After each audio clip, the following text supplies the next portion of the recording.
આ જીવનમાં કંઈક છૂટવા પર આનંદમાં કેવી રીતે રહેવું ને, એ શ્રી કૃષ્ણથી સારી રીતે કોઈ ન શીખવી શકે. શ્રી કૃષ્ણથી એમની માતા છૂટી, એમના પિતા છૂટ્યા. એના પછી જે પાલક માતા પિતા નંદબાબા અને યશોદામાં મળ્યા એ પણ છૂટ્યા. એમના બાળપણના સાથી મિત્રો છૂટ્યા. વૃંદાવન અને ગોકુળ છૂટ્યું. એમની ગાયો છૂટી, ગોવાળ છૂટ્યા.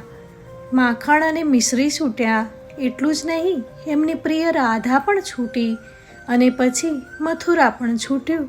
શ્રી કૃષ્ણથી જીવનભર કાંઈક ને કાંઈક છૂટતું જ રહ્યું.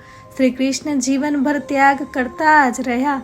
આ સંસારમાં એવા કેટલાય લોકો છે જે કંઈક છૂટવા પર તૂટવા લાગે છે. જો એ શ્રી કૃષ્ણને સમજી લેશે તો ક્યારેય હતાશામાં નહીં જાય. શ્રી કૃષ્ણ એ ગમે તે પરિસ્થિતિમાં આનંદમાં જ રહ્યા છે, એટલે જ શ્રી કૃષ્ણને આનંદના દેવતા કહેવાય.